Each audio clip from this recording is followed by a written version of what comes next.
and welcome. This is Shubhan Chakravarti for Rev Sports. Right behind me is the iconic Gaba in Brisbane, and we are building up for the match between India and Australia for one last time in this fantastic white ball series. The fifth T20I will be played, the fifth and final T20I, with India leading the series 2-1. Fans here would be hoping that India go on to win the series 3-1 and continue their unbeaten run in this particular format under Gautam Gambhir and Suryakumar Yadav. Yes, there are chances that Australia might win this one and equalize the series, finish the series 2-2, but rest assured India are not losing the series. It has been a brilliant white ball tour to Australia. We saw the return of Rohit Sharma and Virat Kohli in the ODI setup. We saw them rusty in the first couple of innings, but Rohit Sharma picked up the momentum, scored a half century in the second ODI before finishing off in style in the third ODI by scoring an unbeaten century. We saw the unexpected happening as well.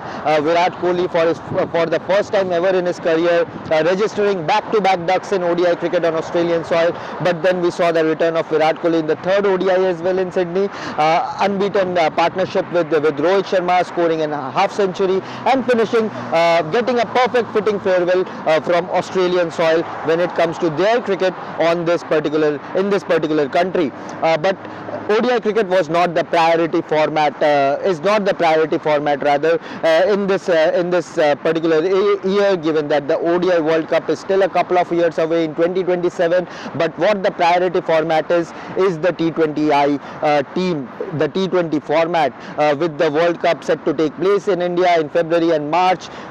Indian team has finally started to prepare pretty intensely for this particular format, and given the T20 World Cup is also around the corner, and this was the perfect time for the men in blue, for Gambhir, for Suryakumar Yadav, for the think tank to experiment a few things throughout the series. And we saw plenty of experimentation from the think tank when it comes to the Indian playing 11 and how the Indian bowlers and batters are shaping up in this format. But yeah, let's talk about how did the players fare with all the challenges, fresh Australian pitches, early part of their cricketing season.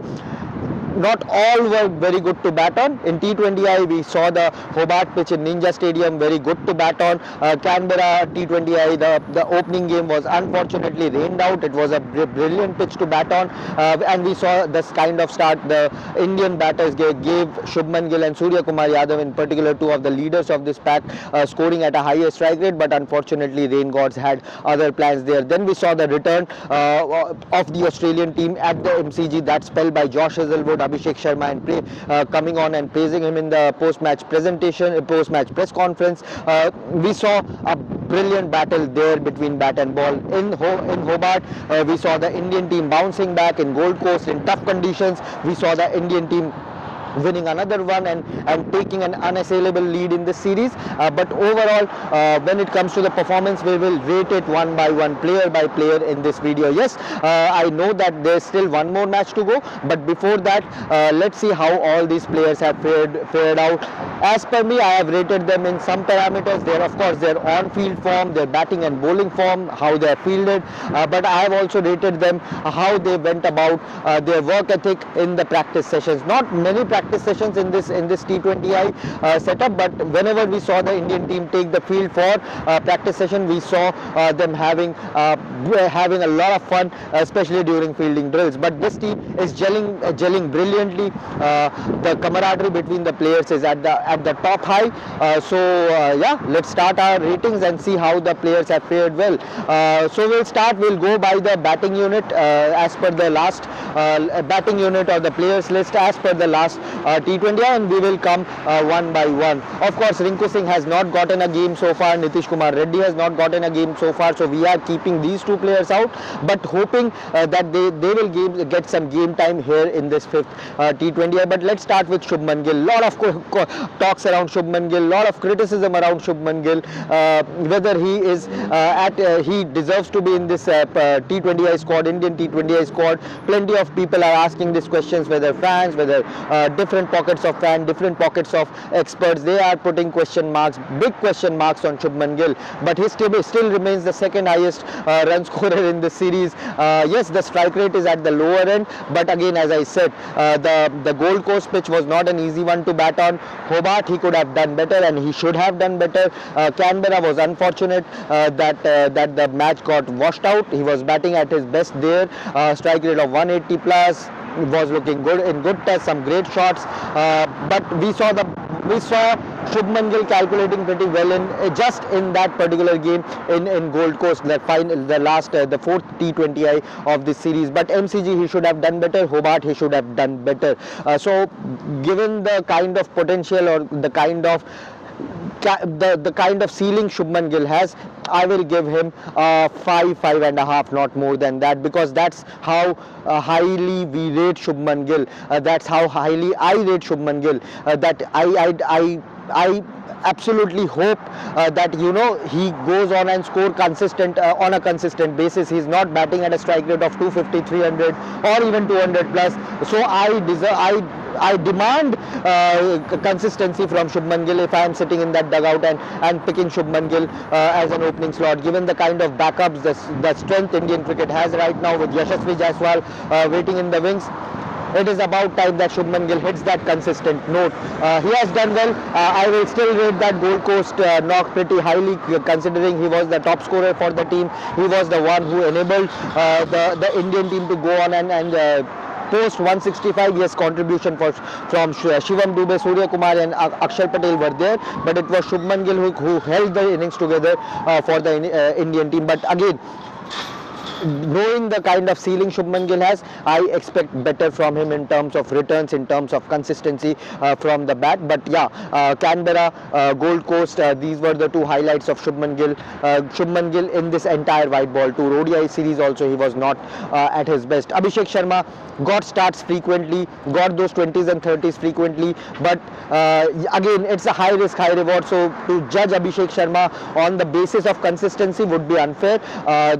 What his role is to give blistering starts to India, and that he has done pretty regularly in this series. One match he got out cheaply, but otherwise he has been scoring those 20s and 30s consistently, and at least ensuring that India is in cashing on the power play restrictions.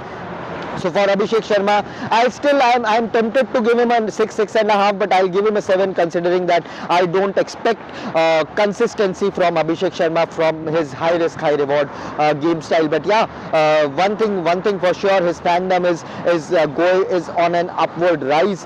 He's everyone we talk about when we talk about cricket or the Indian team or the Indian players, everyone has Abhishek Sharma on their lips. So yeah, Abhishek Sharma's rise in this particular format continues, in world cricket continues, but I expect a bit more run from Abhishek Sharma.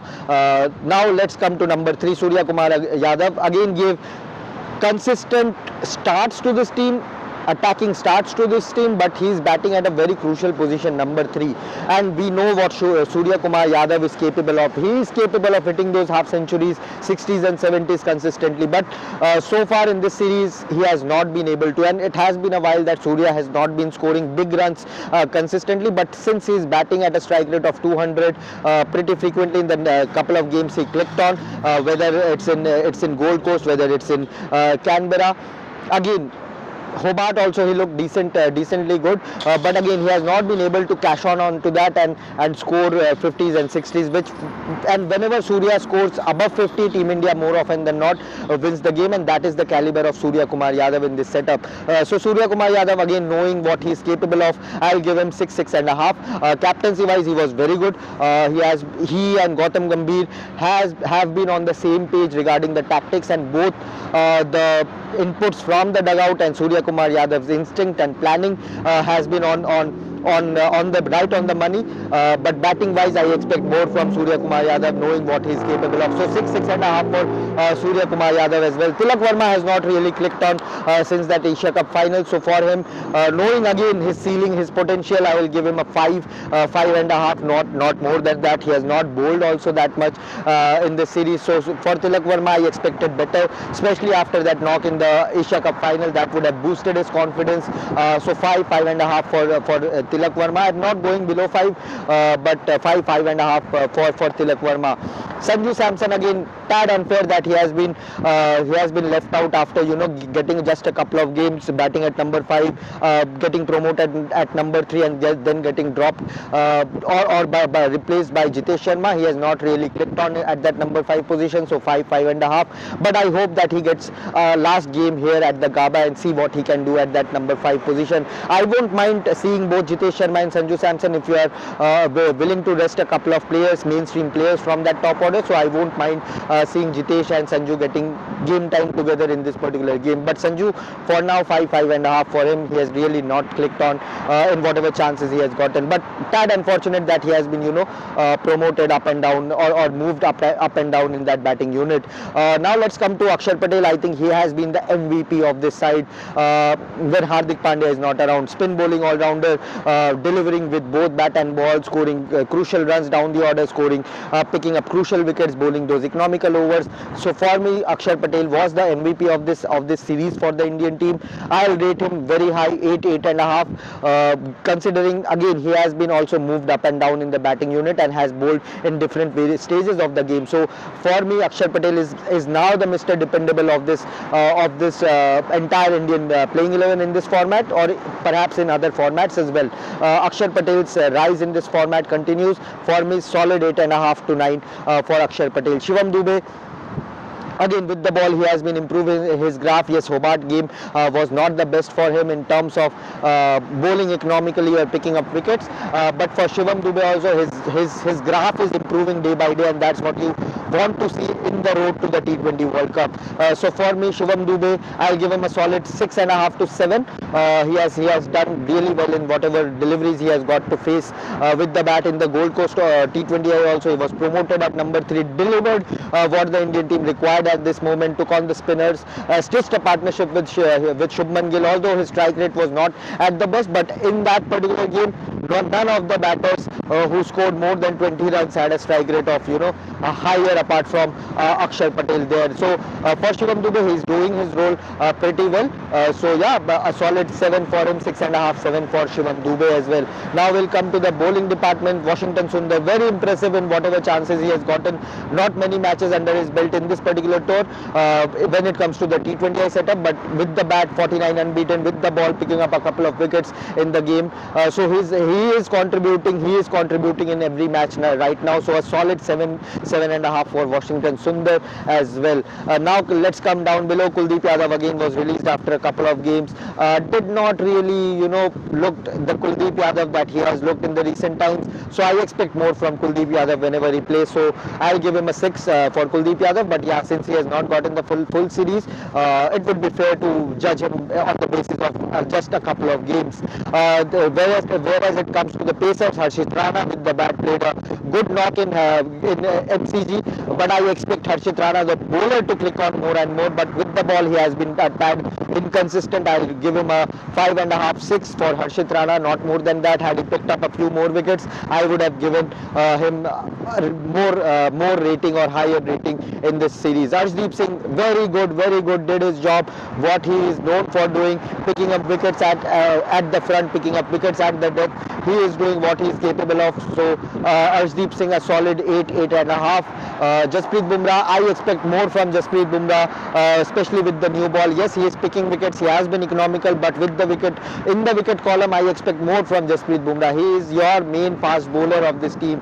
But Jasprit Bumrah, I'll give him a 7. I want to give Jasprit Bumrah a 9 or a 10, but he has not really kicked on with the ball in this series in terms of picking wickets up front with the new ball and breaking the backbone of the Australian top order. He has not done that. So yeah, that was the overall ratings of this Indian side. As I said, I'm leaving out the other players. Jitesh Sharma also played only a couple of matches. I'll give him a 7 for doing the job in the last game in Hobart, and of course here in Gold Coast also he wanted to play that sweep, but did not really connect well, so got out for cheap. But but his wicket keeping has been brilliant. His decision making, helping Suryakumar Yadav with that decisions, DRS calls has been brilliant. So a 6.5, 7 for Jitesh Sharma as well, but not really fair to judge a player on the basis of 2 games. But yeah, these were my overall ratings. Drop your ratings also in the comment section below, but I'll revise it if someone really goes on to do well here at the GABA T20I for the one last time. So yeah, do drop your ratings down below and keep watching Ref Sports for more. Thank you so much.